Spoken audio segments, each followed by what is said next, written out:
പാഠം 2. സ്വാതന്ത്ര്യത്തിന്റെ ചിറകുകൾ.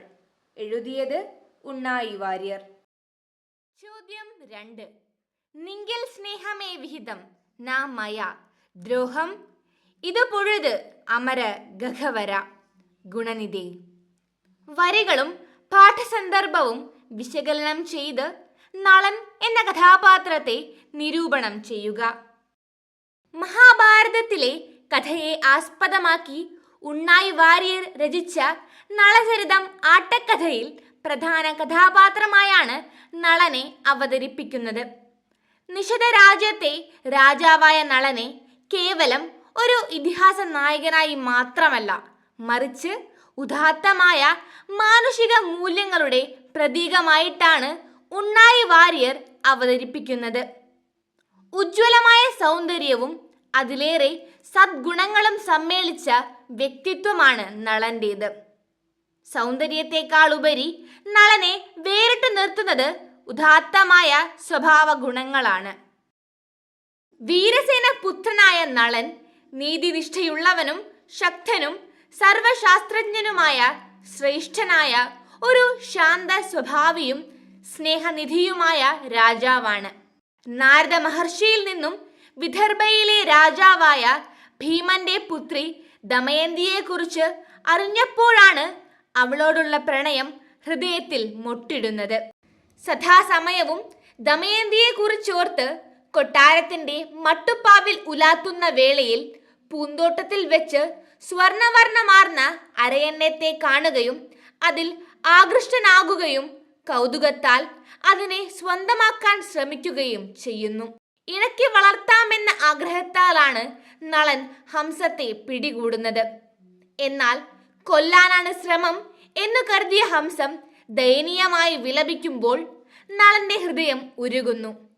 കൊല്ലാനല്ല പിടികൂടിയത് എന്നും ഭംഗി കണ്ടതിലുള്ള കൗതുകമാണ് അതിന് പ്രേരിപ്പിച്ചത് എന്നും നളൻ പറയുന്നുണ്ട്.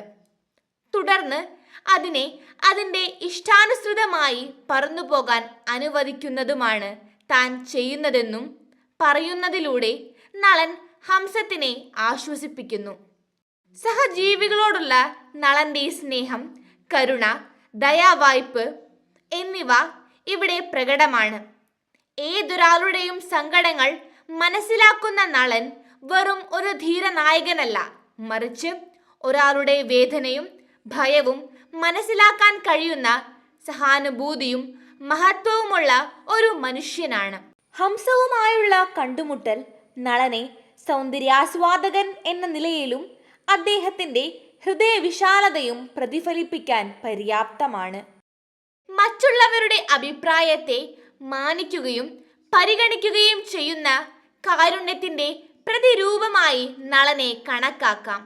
താൻ സൗന്ദര്യാസ്വാദനത്തിനായി പിടികൂടിയ ഹംസത്തിന്റെ ദുഃഖം മനസ്സിലാക്കി അതിനെ മോചിപ്പിക്കുകയും ആശ്വസിപ്പിക്കുകയും ചെയ്യുന്ന നളൻ സഹജീവികളോടുള്ള സഹാനുഭൂതിയുടെ ഉജ്ജ്വല ഉദാഹരണവുമാണ് സ്നേഹശീലനായ നള മഹാരാജാവ്. ഗുണനിധി എന്ന സംബോധനയിലൂടെ ഹംസത്തിന്റെ ഗുണങ്ങളെ അംഗീകരിക്കുന്ന നീതിനിഷ്ഠനായ ഭരണാധികാരി കൂടിയാണ്. ഒരു രാജാവ് തൻ്റെ പ്രജകളോടും അധീനരോടും എങ്ങനെയാണ് പെരുമാറേണ്ടത് എന്നതിൻ്റെ മാതൃകയാണ് നള മഹാരാജാവ്.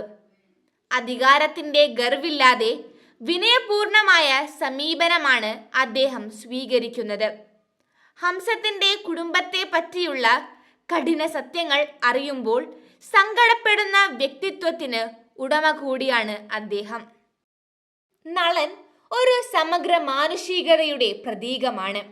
അദ്ദേഹം വെറും ഒരു രാജാവെന്നതിലുപരി ആത്മവിചാരവും ആത്മവിമർശനവും ചെയ്യാനാകുന്ന പ്രണയഫലനായ, ധാർമ്മികനായ, കഷ്ടതകളെ അതിജീവിക്കുന്ന ആഴമുള്ള ചിന്താശേഷിയുള്ള ഒരു മനുഷ്യനാണ്. ജീവിതത്തിൽ ഒട്ടേറെ ഗുണഗണങ്ങളുടെ സമ്മേളനമായ നളമഹാരാജാവ് നളചരിതം ആട്ടക്കഥയിലെ അത്യുജ്വല കഥാപാത്രമായി തിളങ്ങി നിൽക്കുന്നു.